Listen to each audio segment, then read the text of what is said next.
So as Maurice mentioned, I come from India. It's a country with some spectacular natural beauty, a culture of over 3,000 years, some very, very friendly people. And for some of you who haven't visited this, I'd be really happy you pay us a visit someday during your lifetime. Where I come from is Mumbai. Mumbai is on the west coast of India. That's where Mumbai is situated. And these are the few statistics of our country and my city where I am born, brought up, and continue to work. So India is about 1.2 billion, as you can see, many mouths to feed. Mumbai itself is around 20 million, at least at the time when I left home, took the flight, we were about 20 million. Add a few to those by the time I reach home. And potentially that's the number of maxillary sinuses that we have to fill. So why I have put these two dramatically different photographs over here is just so that you understand the dynamics and the way, the kind of population that we are dealing with in our country. So this is the city of Mumbai, and the photograph here on the left is downtown Mumbai. And what you see over here is the most expensive residence in the world. Believe it or not, this is a 65-storied house which houses just a family of just one family of 5 people. Okay, this is in downtown Mumbai, the most expensive residence. So it's 65-storied where just 5 people are living. And to the on the other side, not that far off, just as the crow flies, maybe about 3 miles away, is the largest slum in Asia, where in about 100 square feet you might have 7 or 8 people living over there. And what I'm really proud about it is, in spite of this kind of a disparity, there is a lot of peace and harmony in our country. And those who visit our country someday will sense this kind of a harmony. So in this mad place called Mumbai, I have my little oasis here. That's my workplace where I spend all my time professionally. And apart from that, some of my time that I devote towards teaching. What I plan to speak today is going to be the various crestal approaches to sinus elevation. I'll talk a little bit about biomaterials. And I will talk a little bit about the paradigm shift in sinus elevations and ridge management, something that has really changed the way we are doing these procedures in the last couple of years. So what really are our challenges when it comes to the posterior maxilla? These two images again over here. You have the first image over here where you have pneumatization of the maxillary sinus, which limits the amount of bone that we have for implant placement. And the other image over there where there has been a vertical bone loss, perhaps because of previous periodontal disease or maybe some traumatic extractions. Now, both these situations would require some amount of sinus elevation and grafting, and we'll look at some of the options that are open to us these days. The bone density, we are all very familiar with this classification, and we know that in the posterior maxilla, we are just dealing with these two categories of bone. So we are really looking at bone which is a lot softer, lot porous, a bone that is extremely challenging for us to get our implants placed effectively and have good stability and high insertion torque values with high ISQ values on the day of implant placement.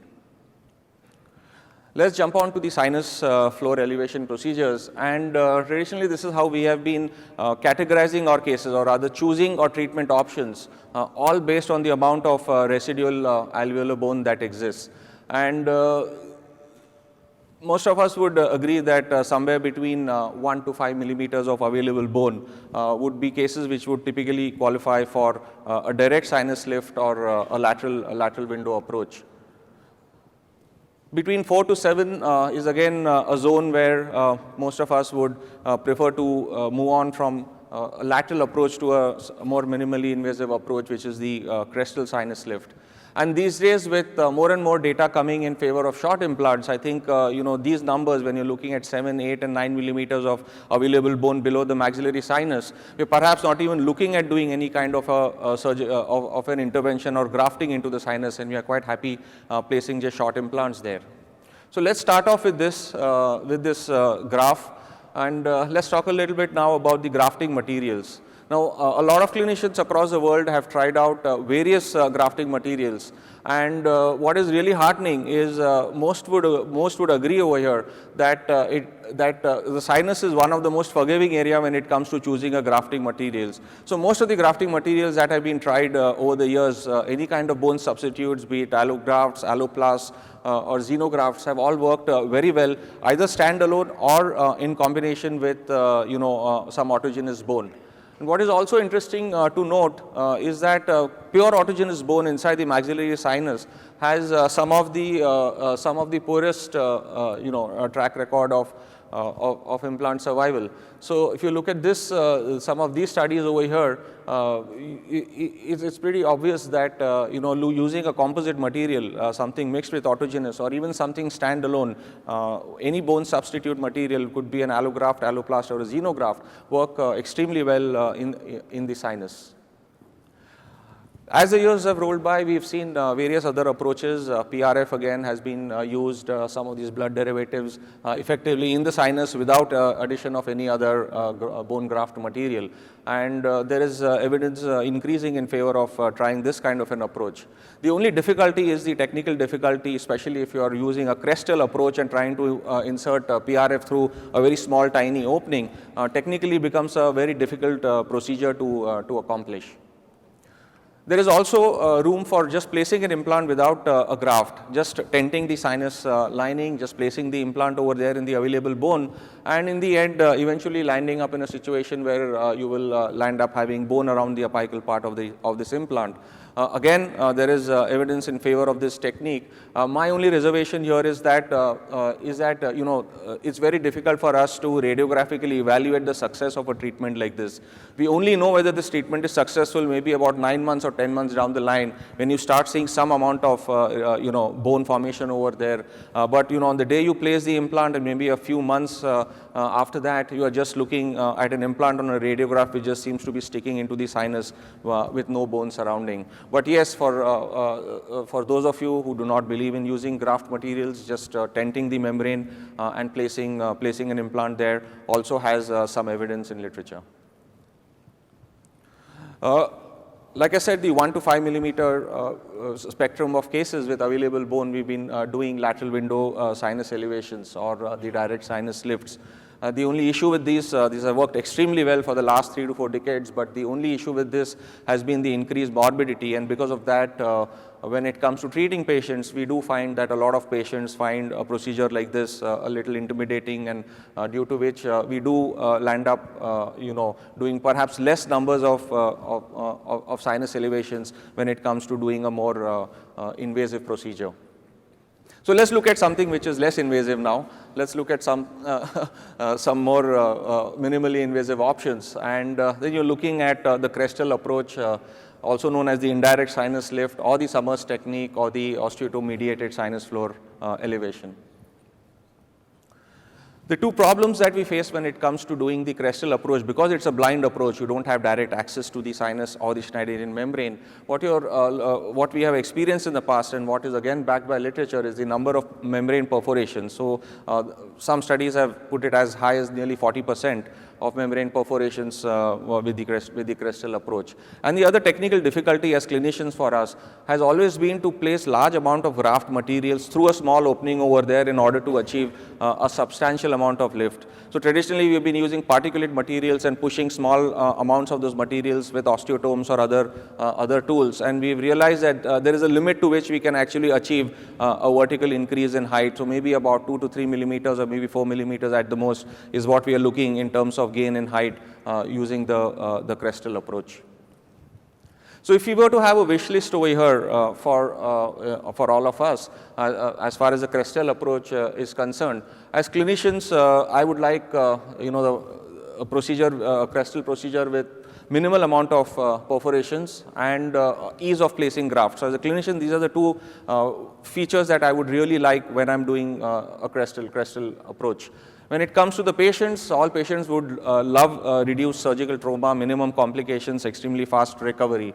And when it comes to educators, this is what we would like. We would like procedures which are simple, which can be easily taught, and more importantly, are procedures which not just can be done by the teacher, but very easily can be done by the people who we are sharing this knowledge with. So we want procedures which are easily reproducible, and we are always in the search for procedures in whatever form of implant dentistry that we are doing, trying to search for procedures which are less invasive, comfortable for the patients, easy to teach, and more importantly, reproducible. Coming to all the innovations that have happened over the last few years, and you see, as we speak, there is something new happening in this field of sinus elevations, and the number of innovations, the number of new techniques, the number of new tools that have been developed have been quite mind-boggling in the last 5 to 10 years. So if we really had to classify the innovations that have occurred, we could actually put them in 3 different categories.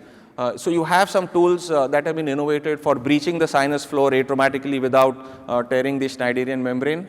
Then you have certain innovations which help us to lift the membrane again atraumatically without causing any perforation.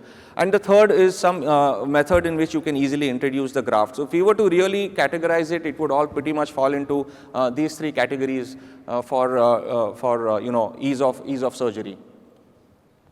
Let's look at the first one. When it comes to breaching the sinus floor, the osteotome technique has been one of the oldest one to breach the sinus floor and introduce the graft material. As the years have rolled by, we have seen some really nice innovative crestal drills which have really changed the way we had done sinus lifts in the last few years. Minimal amount of perforations, minimal amount of post-operative complications. Again, the piezo surgery is extremely atraumatic, extremely predictable to go through the floor of the sinus without really tearing the Schneiderian membrane. And the last one, of course, the revolution that is taking place these days is the Densa drills to be used for doing your sinus elevation procedures. The innovations in lifting the membrane, we have seen the balloon lifts about a decade ago, which became extremely popular. And you also have a lot of these kits which help us to use hydraulic pressure to lift the membrane up without causing it. So a lot of these kits and a lot of these new advances have been developed to lift this lining so that we can introduce the graft material in.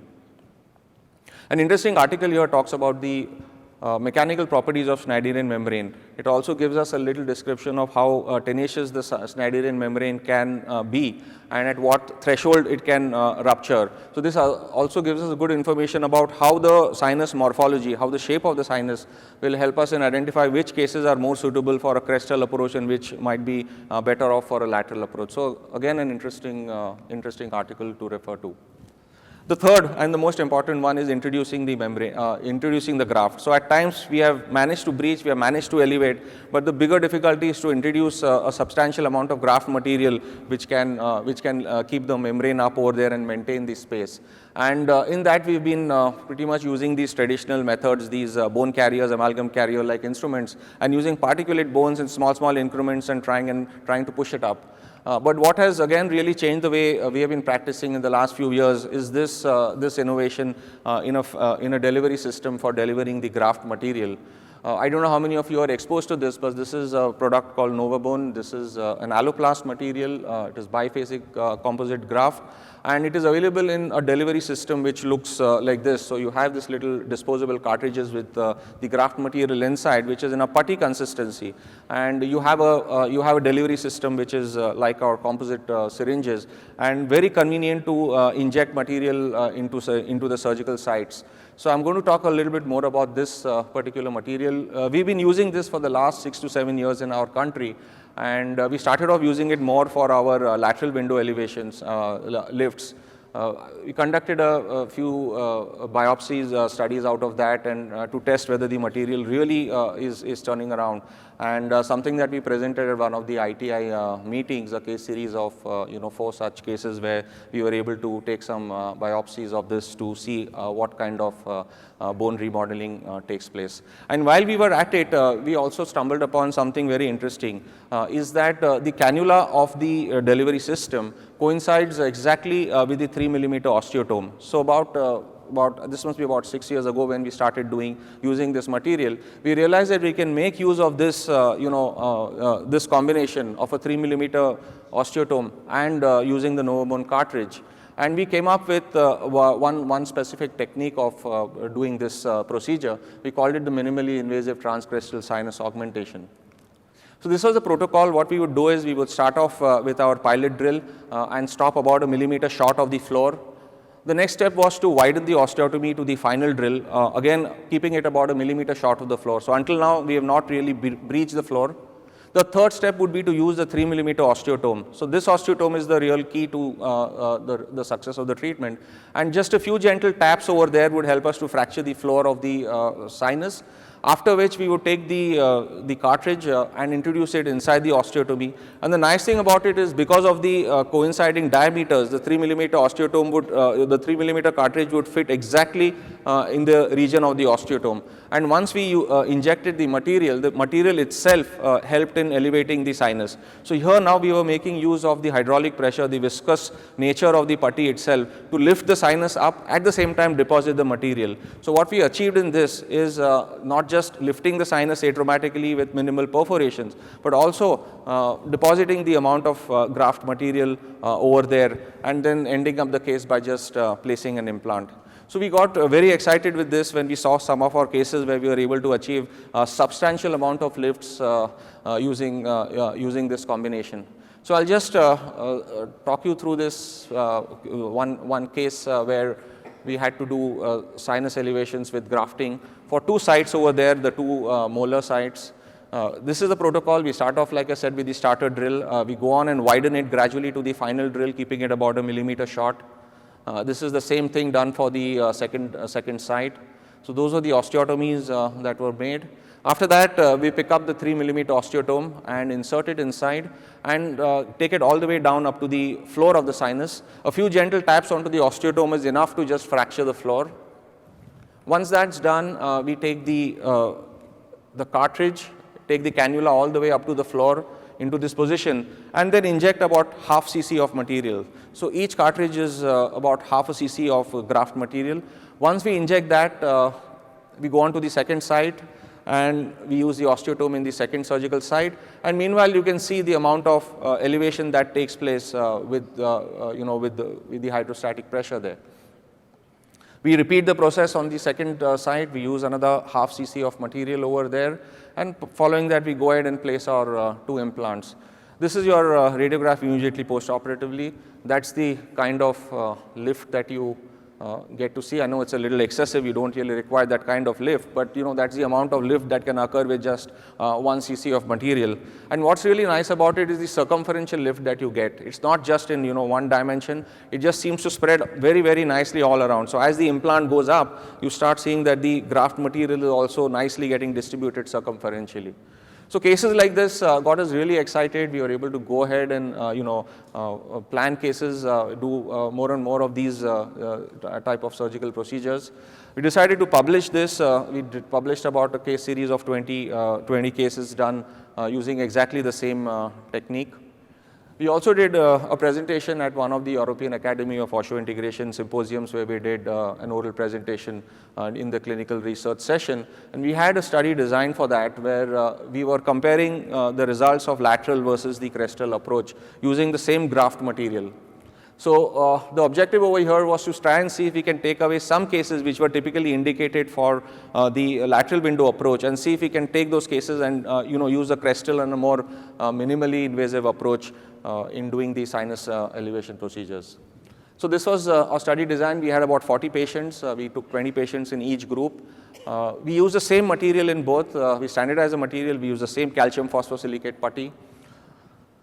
We loaded all those cases in about 6 to 9 months, and we wanted to study the clinical success and the radiographical evaluation of increase in height of bone. We standardized our radiographic methods. We also standardized the material, so we use the same material, the putty, and standardized the implants, implant lengths too. We used all the implants of 10.5 millimeter lengths. These were our results. Out of the 40 patients that we treated, we had initial pre-treatment bone levels were all less than 5 millimeters. So they were all in the 3 to 5 millimeter spectrum. So the average was around 4.2 in this group and about 4 in the other group. The post-treatment heights were quite encouraging. We could get as much as about 10 millimeters of lifts in almost all the cases that we did, even using the crestal approach. So the mean sinus gain was almost up to 10 millimeters using this technique. We had implant survival rates also, which were quite similar. We lost one implant to osseointegration in both the groups. So in the end, we could conclude that there was really statistically not much of a difference in terms of at least implant survival and in terms of increasing the height of bone.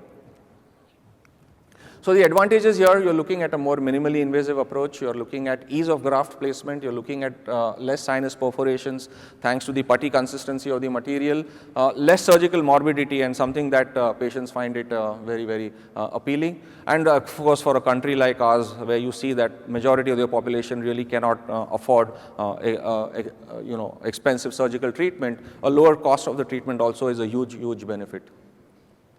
Nevertheless, the membrane perforations would still continue to be a bit of a problem, especially in untrained hands, where you still have a high percentage of perforation, especially using the osteotome technique. So that was a time when we had to start using better tools, safer tools, where we were able to maintain the Schneiderian membrane without perforation.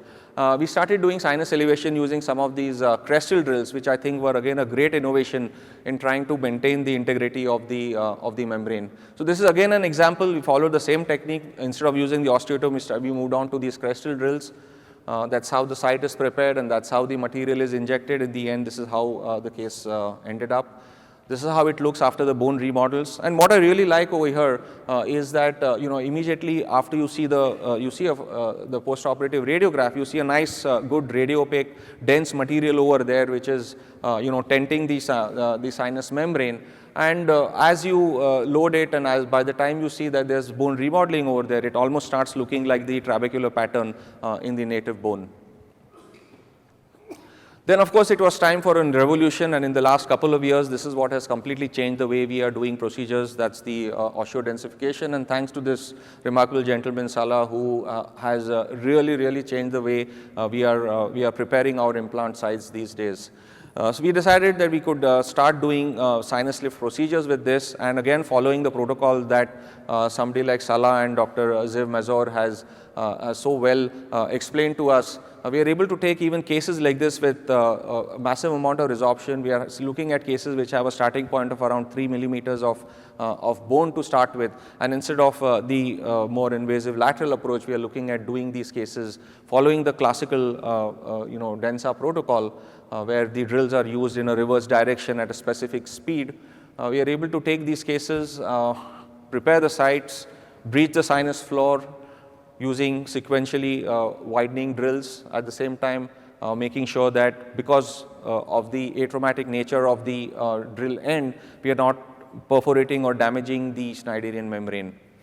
So that's just an example of how the lining can remain intact over there after using the Densa drills. Following this, we are using the same material again. The putty goes in. That's where we go and deposit the putty. Use the drill again at a much lower speed now. You go in at about 150 and use the drill in a reverse direction to propel the material inwards. Go ahead and place the implant, and at the end of it, this is what we are achieving. Again, you see this nice, good radiopaque material surrounding the apical part of the implant, which again gives us an indication of the immediate success of the treatment as soon as you finish. Let me go through a couple of these videos for you. This is what we were doing previously, the osteotome technique, and these days with the Densa drills. And you'll see that the Densa drill is also acting like an osteotome over here, just that it's far more comfortable for the patient, less traumatic, and highly predictable. So the video here on the left is the previous technique using the osteotome. We were using the conventional drills that we were used for our implant site preparation. We keep it about 1 millimeter short. And what you see on the other side over there are the Densa drills, which are being used in the counterclockwise direction in the densifying mode, where you are not only creating an autograft there, but you're also able to breach the sinus floor quite effectively without perforating.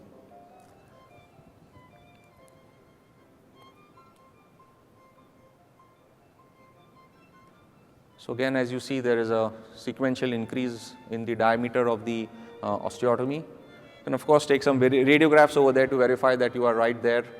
Now you see over here on the left side is just a few taps with the 3 millimeter osteotome, and that's enough to fracture the floor, following which we will now be injecting the nova bone. The video there on the right, the sequential increase in diameter. The same material, the same quantity of material goes in.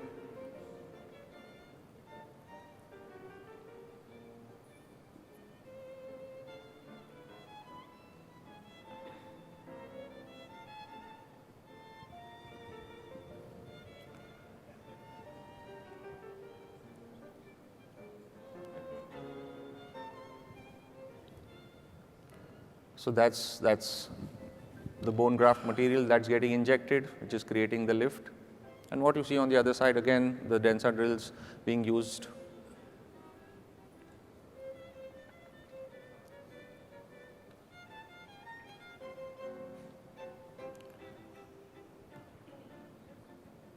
So that's the putty again being injected inside.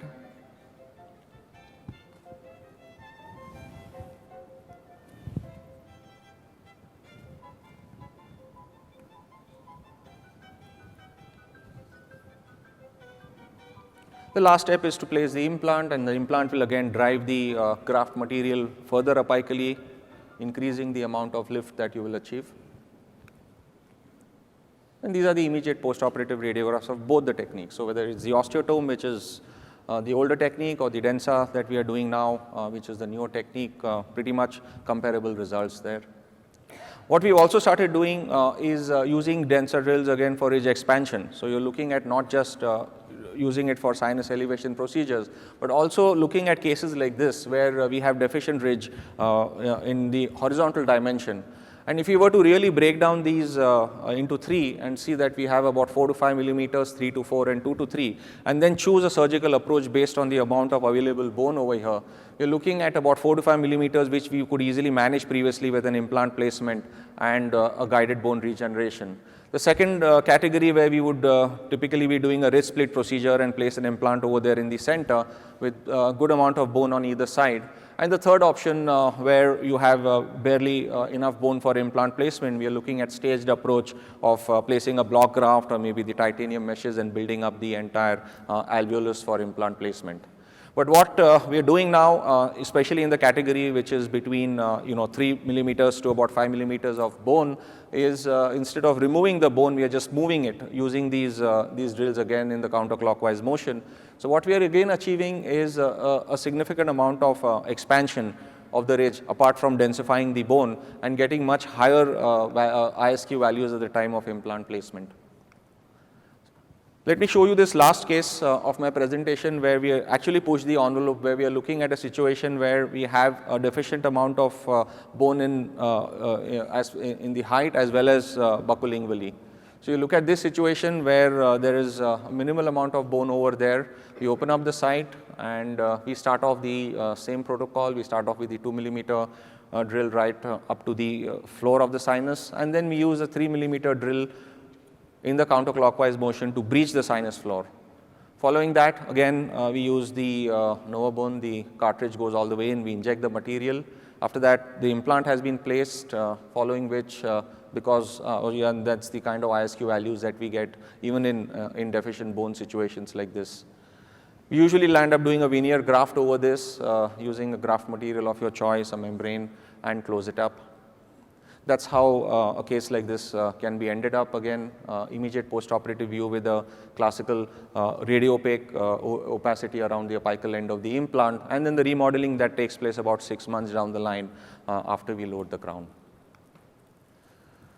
So we started off discussing the spectrum of cases between 4 to 7 millimeters as our classical crestal approach lift. But what we've been really achieving in the last few years is broadening that spectrum, really getting the crestal approach and increasing the scope of that and coming to almost like a 2.5, 3 millimeters of available bone, where we are able to get just enough bone for our implant stability and managing to do the sinus elevation procedures with the crestal approach. So to conclude, all these innovations in tools and biomaterials have expanded the scope of crestal sinus elevations, making them more predictable, minimally invasive, and more importantly, very, very reproducible. So with that, I really thank all of you for being a wonderful audience. Again, my gratitude to Eddie and Morris. And again, an open invitation for all of you, whoever come to visit my country. If you ever land up being in Mumbai, be prepared to face that kind of crowd. And if you really need some help over there, you know who to contact over here. That's my email ID. Don't hesitate to get in touch with me. Thank you very much. And before we go, this is one thing that I wanted to share with you. Unfortunately, our next speaker of the day is not going to be with us because of her flight being cancelled. But yeah, we all miss you, Snezana, and this is just something that we're really going to miss her. And I hope that somebody takes a picture of this and sends it to her. So thank you very much again. And